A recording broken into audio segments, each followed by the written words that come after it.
పోతన భాగవతము కూర్మావతారము వడిగొని పులగిరి దొరువగ జడనిది కరమకర కమట జష పని గణముల్ సుడిబడు దడబడు గెలకుల బడు భయపడి నెగసి బయలబడు నురలిపడున్. అలా గిరగిరా కొండ కదులుతుంటే కడలిలోని పక్షులు, మొసళ్ళు, తాబేళ్లు, చేపలు, సర్పాలు తొట్టుపడుతూ పక్కలకు పడుతూ భయంతో ఎగిరి గట్టు మీదకి పడి పొర్లుతూ ఉన్నాయి అని ఈ పద్య భావము. అమరాసుర కర విపరి భ్రమణ ధరాధర వరేంద్ర భ్రమణంబునుదా కమటేంద్రు వీపు తేటను సమయింపగజాలదయ్య జగతీనాదా. ఈ భూమండలాన్ని ఏలేవో రాజా పరీక్షిత్ మహారాజా, అంతటి రాక్షసులు దేవతలు కలిసి త్రిప్పుతున్న మందర పర్వతం రాపిడి ఆ కూర్మరాజు వీపు దురదను అయినా పోగొట్టలేకపోయింది అని ఈ పద్య భావం.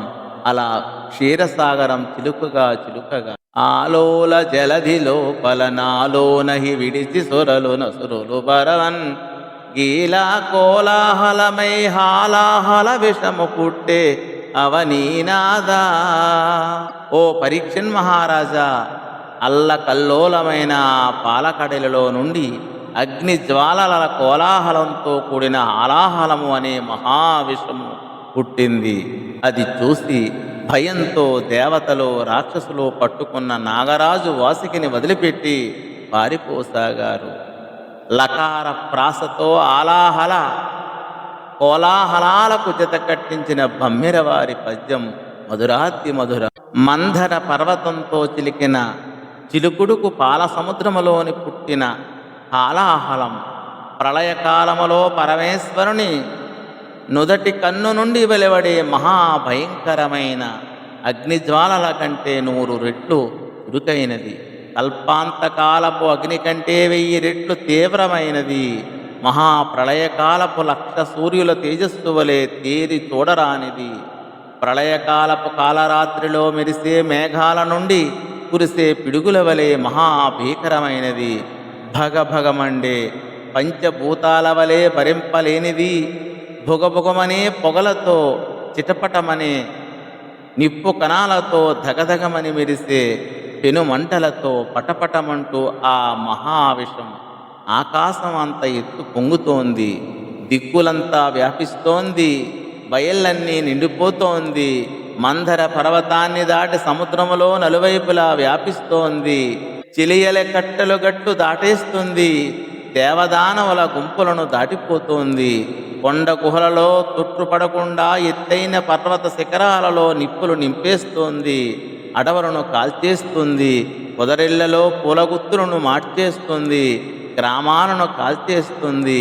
నదీ నదాలను ఎండగట్టేస్తుంది. దిగ్గజాల కుంభస్థలాలపైకి ప్రాకేస్తుంది. సూర్యగోళాలన్నీ నక్షత్రాలను అనగద్రొక్కేస్తుంది. మహర్లోకాన్ని మసి చేస్తోంది.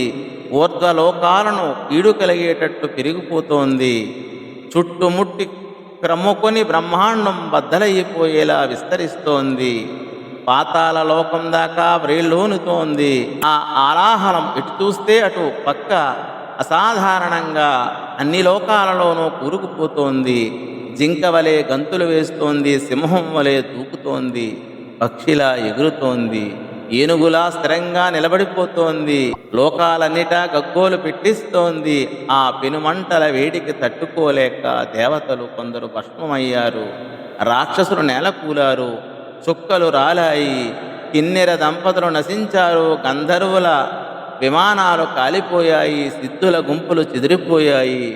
గ్రహాలు సంకటపడ్డాయి. నదులు ఎండిపోయాయి. సముద్రాలు ఇంకిపోయాయి. అడవులు మాడిపోయాయి. పట్టణాలు బావురమన్నాయి. పురుషులు వెతల పాలయ్యారు. పుణ్యస్త్రీలు పొగిలిపోయారు. పర్వతాలు బ్రద్దలైపోయాయి. జీవరాశులు అడుగంటిపోయాయి. లోకాలు తపించిపోయాయి. దిక్కులు కలత చెందాయి. చెట్టు తలక్రిందులయ్యాయి. నేలలు బదాబదలు అయ్యాయి. అకాలంలో ప్రళయం వచ్చినట్లయింది అని ఈ యొక్క వచన భావము. వడ్డారించి విషంబున కడ్డము చనుదించి కావనది కులులేమిన్ గుడ్డేరి మ్రందిరాలన బిడ్డన నెడలేక జనులు పృథ్వీనాథ. ఓ పరీక్షన్ మహారాజా, అప్పుడు ఆ విషాగ్నిని అడ్డగించే సాహసం చేసి కాపాడే మహనీయులు లేకపోయారు. బెల్లం పిల్లలు అనే మమకారం లేకుండా పారిపోయి కూడా జనులు ప్రాణాలు పోగొట్టుకుంటున్నారు అని ఈ పద్య భావము. ధన్యవాదములు.